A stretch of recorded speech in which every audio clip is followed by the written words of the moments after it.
du retour de Isa ibn Maryam. On n'est pas les seuls à parler de ça. Les chrétiens, et ils disent qu'il va revenir. Ils parlent du retour du Christ. C'est une thématique, je ne vais pas la développer, c'est un sujet chez eux. Mais la version de l'islam n'est pas la même.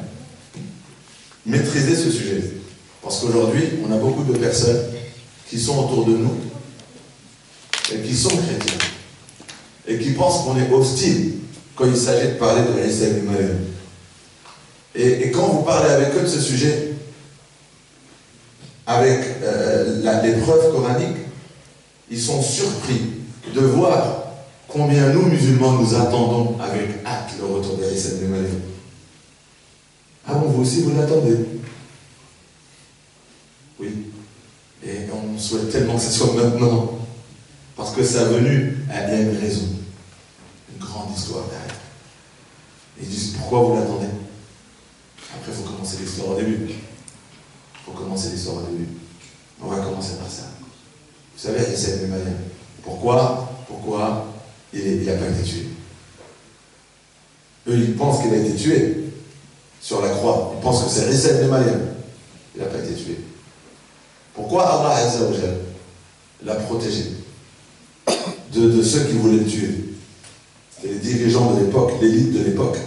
Quand de plus en plus de gens le suivaient, comme l'histoire avec le prophète. Tu sais, l'histoire avec les prophètes, c'est la même. Quand un prophète commence à attirer les gens vers lui, il devient influent. Ceux qui gouvernent et qui ont des avantages que les gens soient sous leur contrôle, quand ils voient que les gens ils commencent à penser autrement, etc., ils voient que leurs avantages sont remis en question, eh bien, faut en finir avec lui. C'était l'histoire de tous les prophètes. Ils ont tué cette même élite. Zacharie, dans l'époque de Isa ibn Maryam, ils ont tué Zacharie.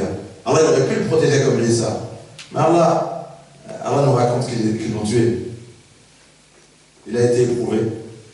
Allah les a élevés par la prophétie et par ce sacrifice. Ils ont tué Yahya, alayhi salam. Pourquoi ils n'ont pas réussi à tuer Isa ibn Maryam?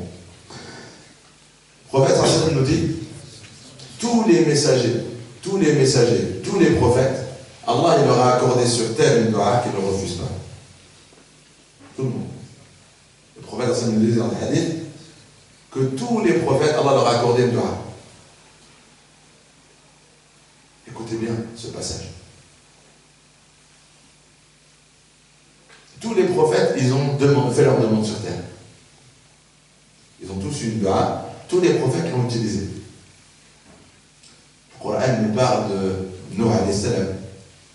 Quand elle a dit Lan yu'mina min qawmika illa man qad aman, ne sera de ton peuple. Après 950 ans de da'wah, Allah lui dit écoute, tu vois ceux qui ont cru en toi, ça y est, c'est fini. Quand le dernier, c'est. Lequel ne sera pas le dernier, Inch'Allah. Quand le dernier s'est converti du peuple de Noé, quand il y a le dernier converti, Allah lui a dit c'est le dernier. Tout le reste, ils ne vont jamais croire. Et puisqu'il avait une dua, et il n'avait pas encore utilisé qu'Allah ne refuse pas, il a dit Wallah, dans ces cas-là, La tadara ala al-ard min al-kafirin diyara.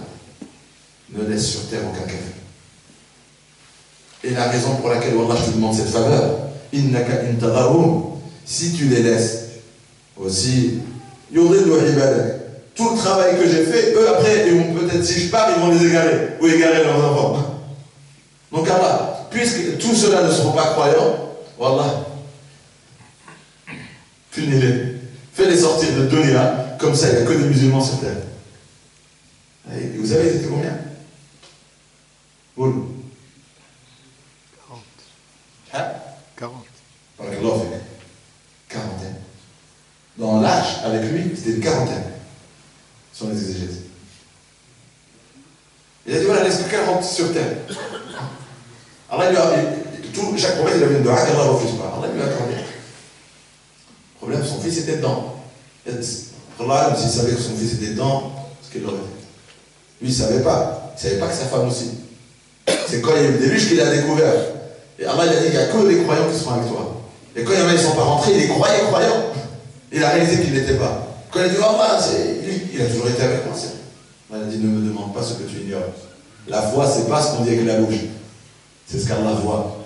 Et lui, Allah voyait ce que lui-même ne voyait pas.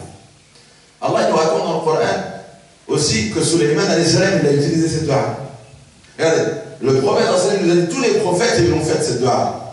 Mais le Coran ne nous a pas raconté l'histoire de tous les prophètes, comment il a utilisé cette fameuse dua. Mais le prophète nous a dit, avant de quitter Dunya, avant de quitter ce bas monde, tout le monde a utilisé cette dua. Tout le monde. Le prophète nous a dit, même une nabiyin, tous les prophètes ils l'ont utilisé. Moi je vais la garder pour l'au-delà.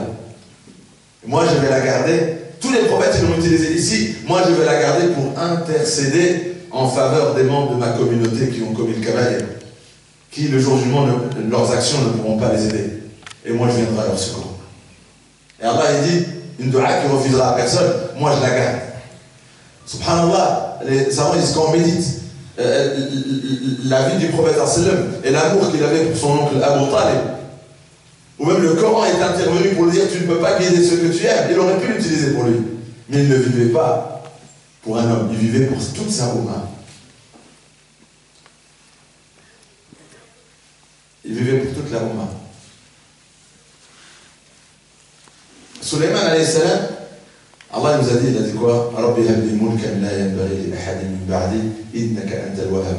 Rabbi, Seigneur, habli, offre-moi mulkan, un royaume la yanbaghi li ahadin min ba'di, que tu ne donneras à personne d'autre que moi.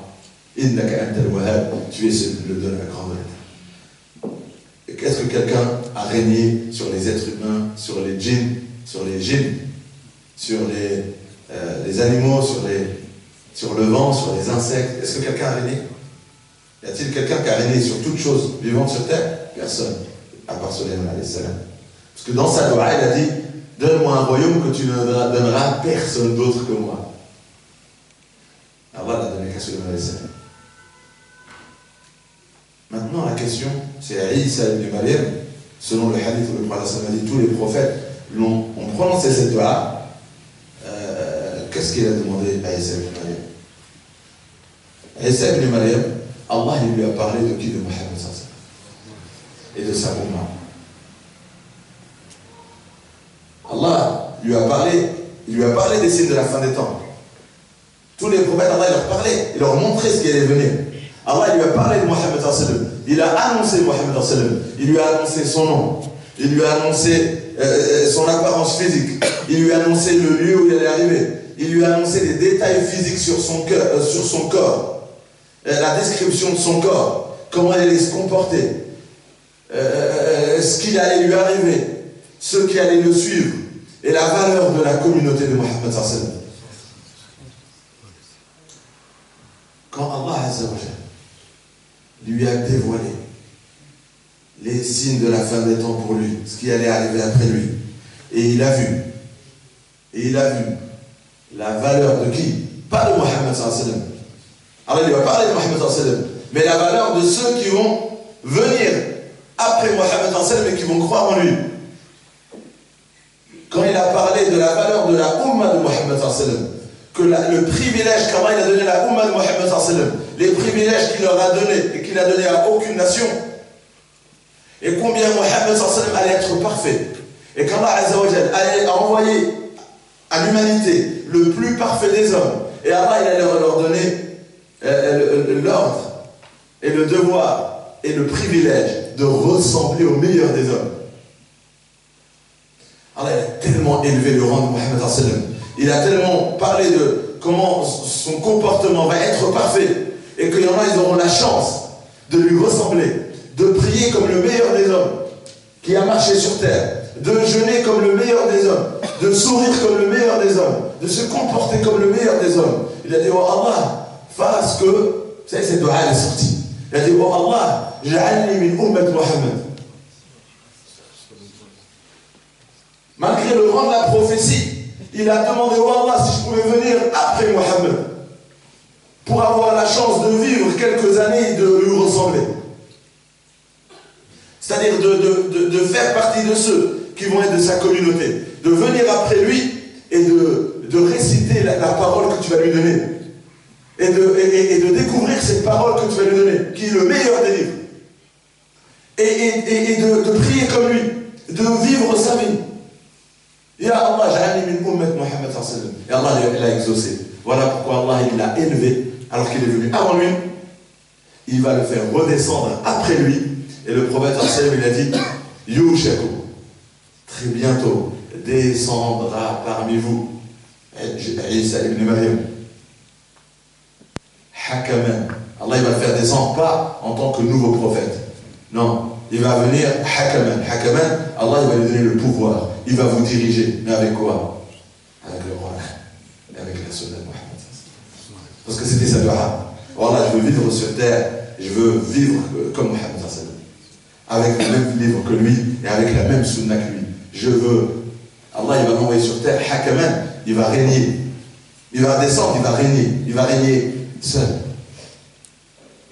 Quand Isa va venir, sur toute la planète, il n'y aura pas d'autre règne. Hakaman adlan, un règne juste que l'humanité n'a jamais goûté. Le prophète il a dit 40 jours et 40 ans. Quand il va redescendre, Allah il va lui donner la faveur de vivre 40 ans la sunna de Mohammed. Ce qu'il a demandé. Et Allah a donné à tous ses prophètes une dua qui ne le refusaient pas. Il a demandé à Allah de revenir sur terre pour faire partie de la Ummah de Mohammed sallallahu alayhi wa sallam.